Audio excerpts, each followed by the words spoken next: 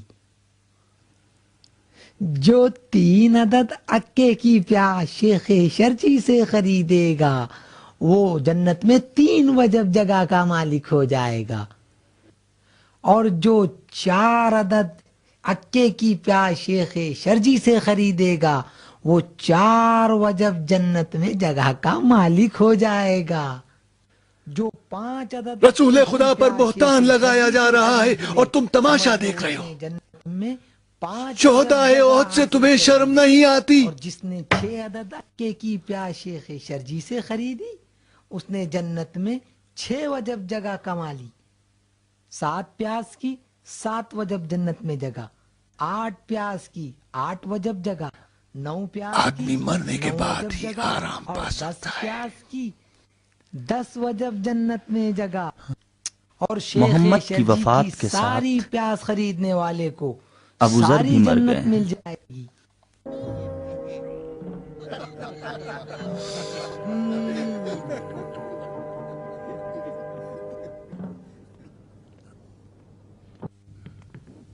کس چیز کی تلاش میں آئے ہو یہودا؟ یوسف کی تلاش ہے عالم۔ جاؤ اور عزیز مصر کے محل میں تلاش کرو، یہاں مدینے میں کہاں یوسف ملنے والا؟ میں بلا وجہ نہیں آیا، مدینے کے باغات کسی یوسف ہی کی برکت سے باقی ہیں۔ میں نے یوسف کو کنویں سے پا لیا ہے۔ کنویں سے؟ ابو ذر،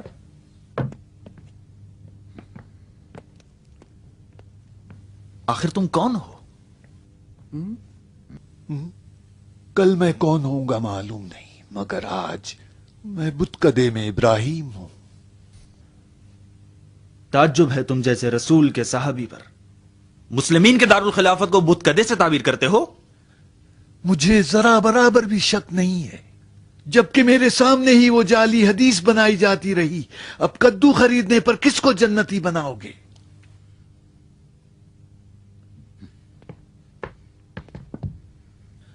تمہاری اکے کی پیاز کا جادو والی حدیث میں نے بھی سنی ہے کہ پیغمبر نے فرمایا کہ جو اکے کی 1 عدد پیاز خریدے گا 1 وجب جنت میں جگہ پائے گا۔ میں تم سے پوچھتا ہوں مروان، جھوٹی حدیث بنانے والا، کعب کس بت کی شبیہ ہے؟ اتنا وقت نہیں ہے جو تمہاری بکواس سنے۔ نکل جاؤ یہاں سے، مجھے خلیفہ سے ملنا ہے۔ خلیفہ میں ہوں۔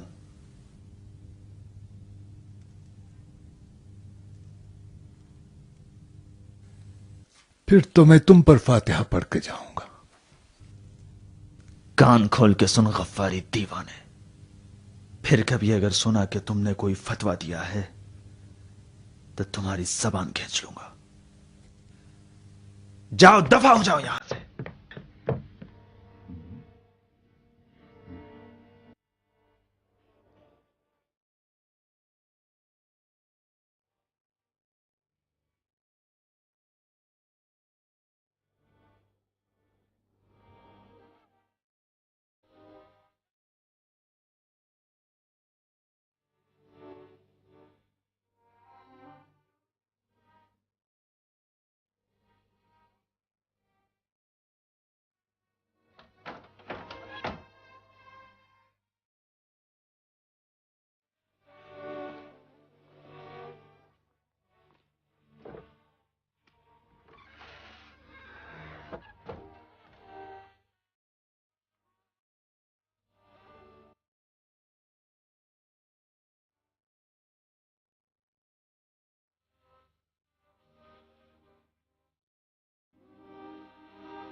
ابو ذر اصحاب صفہ میں سے تھے۔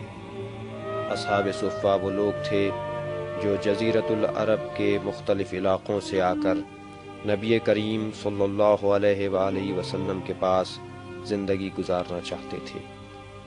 چونکہ وہ گھر بار نہیں رکھتے تھے، اس لیے مسجد کے ایک چبوترے پر جس کا نام صفہ تھا ساکن ہوئے۔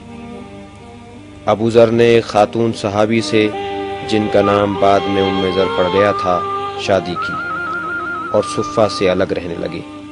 چونکہ ابو ذر صحرا نشین تھے، اس لیے مدینے کے اطراف میں ایک بلندی پر جھونپڑی بنائی اور وہاں رہائش پذیر ہوئے۔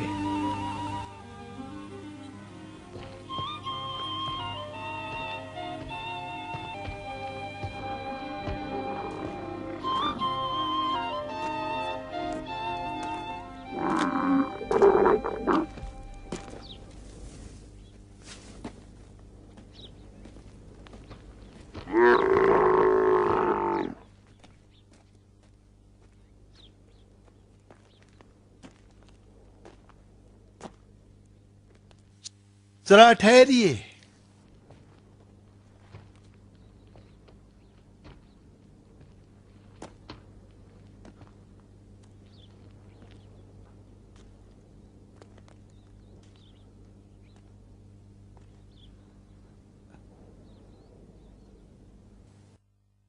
کیا آپ کے پاس سواری نہیں ہے جو اس طرح صحرا میں جا رہی ہیں؟ نہیں بھائی، ہم تو اپنا بوجھ خود ہی اٹھاتے ہیں۔ کس قبیلے سے تعلق ہے؟ بنی مکافات۔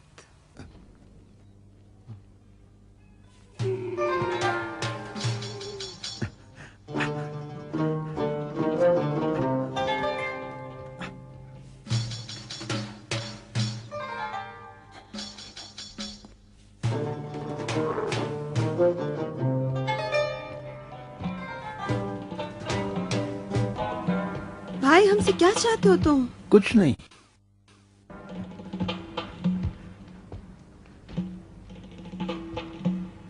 میرے پاس اونٹ ہے، سوار ہو جائیے، آرام سے پہنچ جائے گا۔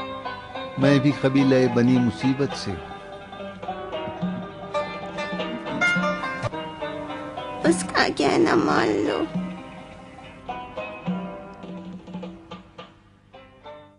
زوجتك نفسي على الصدوق المعلوم. قبلت۔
ابو ذر کی نامعلوم تقدیر تمہیں خوش آمدید کہتی ہے۔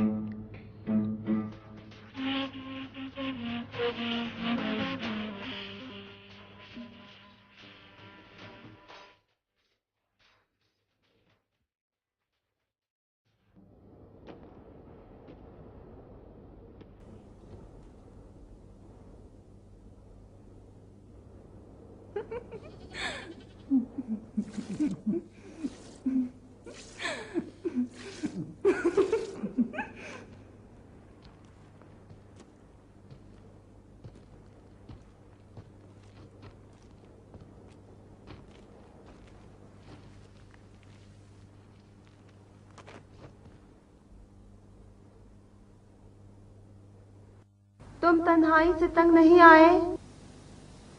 تنہائی میں خدا کو پا لیا ہے. ہم بھی تو خدا کے بندے ہیں. جو بھی حسب نسب والا ثروت مند جس کے ہزاروں گھوڑے ہو اور وہ پتھر کے مضبوط مکان میں رہتا ہو، لباس یمنی پہنے اور اقسام کے مرغن غذائیں کھائے، وہ ابو ذر کو اپنا دشمن سمجھ لے.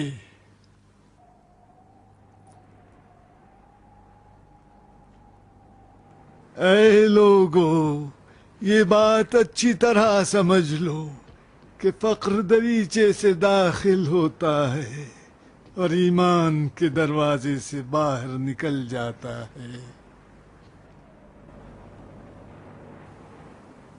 اس نے بیعت توڑی ہے، حدیثیں گڑھی ہیں، جھوٹی باتوں کو پیغمبر کی طرف منسوب کیا ہے، حکم خلیفہ پر اعتراض کیا ہے. بعض صاحبان ثروت مسلمان جو کہ پیغمبر کے صحابی اور محترم ہیں ان کا مذاق اڑایا ہے، غریبوں کو ورغلاتا ہے اور معزز شخصیتوں کو بے ایمان تصور کرتا ہے. میں نہیں مانتا کہ اصحاب صفہ صحت و عافیت کے عالم میں بھی گناہ کبیرہ کے مرتکب ہو سکتے ہیں. یہ شخص دیوانہ ہے اور دیوانے پر نہ ہی کوئی سزا ہے اور نہ ذمہ داری. ہم اس کو زنجیروں میں جکڑ دیں گے تاکہ مسلمین اس کے فتنے سے محفوظ رہیں. شرم کرو مروان، گرگٹ کی اولاد، تم ہمارے دوست کو ہم سے زیادہ نہیں جانتے. زبیر، اگر کسی کو اس کے اجداد کے گناہ کی وجہ سے سزا دینا مقصود ہو تو ہم میں سے اکثر لوگ شرمسار ہیں. ابو ذر غفاری قبیلے کے ڈاکوؤں کے خاندان سے تعلق رکھتا ہے. خود ڈاکو ہے یا نہیں کیا معلوم، لیکن انسان اپنی اصلیت کی طرف مائل ہوتا ہے. خدا کی پناہ و نفاق سے، خدا کی پناہ جہالت سے اور ظلم و جور سے. خدا مجھے معاف نہ کرے اگر میں نے خلیفہ سے بیعت شکنی کی ہو یا حدیثیں گڑی ہوں یا پیغمبر خدا کی طرف جھوٹ کی نسبت دی ہو. بندے خدا اپنے ایمان کی وجہ سے خدا کے قریب ہوتا ہے، نہ اپنے حسب و نسب سے. میں نہ طلحہ اور زبیر کی حمایت کا محتاج ہوں اور نہ ہی بنی امیہ کی دشمنی سے خوف زدہ. نہ میرے پاس کچھ ہے جس کے چھن جانے سے ڈرتا ہوں اور نہ تم سے کچھ حاصل کرنے کی طمع رکھتا ہوں. وہ مرنے والا جس نے خاک کو اپنا بستر قرار دیا اور ہمیشہ نبی اکرم کی رکاب میں رہا اور دین کے دشمنوں پر حملہ آور ہوا، بار الہ صراط مستقیم پر اس کے قدموں کو ثبات عطا کر. آمین یا رب العالمین. وہ جو کفن پوش ہوا اور جس کی زینت اس کے بدن کے زخم تھے، جسے دشمنوں نے بارہا زخمی کیا، خدایا تو اسے اپنی جنت کے حلل و پوشاک پہنا. آمین یا رب العالمین. جس کی قبر اس کا مسکن ہوا، کیڑے مکوڑے اس کے ہمسائے، جو دشمنوں سے بے ربط اور مساکینوں سے محبت کرنے والا تھا، بار الہ اسے اپنی ملکوت میں جگہ عنایت کر. آمین یا رب العالمین. کعب الاحبار، خدا کی قسم یہ مردہ قیامت میں تمنا کرے گا کہ کاش یہ اموال دنیا ہی میں بچھو بن کر مجھے ڈستے رہتے. ابو ذر، مرنے والا بیچارہ مجبور ہے، اس کا تکیہ مٹی کا ڈھیلا اور اس کی قبر زندان ہے. اب اس سے دشمنی نہ کرنا. جان لو کہ وہ اب اپنی وارثوں کی خیرات پر خیرہ اور اپنی دعاؤں کی محتاج ہے. ایک دن ہم بھی دعاؤں کے محتاج ہوں گے. عجب، کاش یقین رکھتے کہ قبر جسم کے لیے گھر ہے اور تندرست جسم زیادہ کیڑے پیدا کرتا ہے. کعب، سزا اور جزا اپنے کردار سے ہے، نہ کہ وارث کی خیرات یا دوست کی دعا سے. بس تم اپنے کردار کا خیال رکھو، اس مردے کے وارث کو اس کے لیے خیرات کرنے دو. کعب، بتاؤ مجھے، کیا کردار میں واجبات نہیں ہیں؟ حق چونکہ تلخ ہے ہم اس کو چھپائیں. خلیفہ تمہیں احکام دین سے آشنا مانتے ہیں، تم مشہور عالم ہو اور قضاوت میں اہل نظر بھی. جس نے ذخیرہ اندوزی کی ہے اور انفاق بھی نہیں کیا، کیا وہ معاف کر دیا جائے گا؟ جس نے اپنے مال کی زکوٰۃ ادا کر دی، اب وہ اپنا مکان چاندی کی اینٹوں سے بنا یا سونے کی اینٹوں سے، اس کے ذمے تو کچھ بھی نہیں رہتا. لیکن وہ لوگ جو حلال جمع کریں، حلال خرچ کریں، حلال باقی چھوڑیں، ان کے لیے دنیا و آخرت دونوں ہیں. کعب، تم دین محمد کی تبلیغ کرتے ہو یا اپنے گمراہ کن افکار کی؟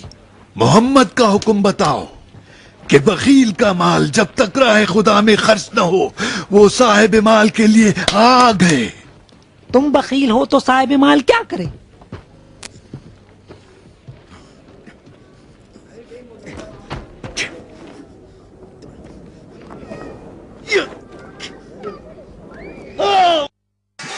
جب تک خلیفہ کے گرد تم جیسوں کا حصار ہے وہ ابو بکر اور عمر کی طرح حکومت نہیں کر سکتے. ابو ذر کہاں؟ مروان،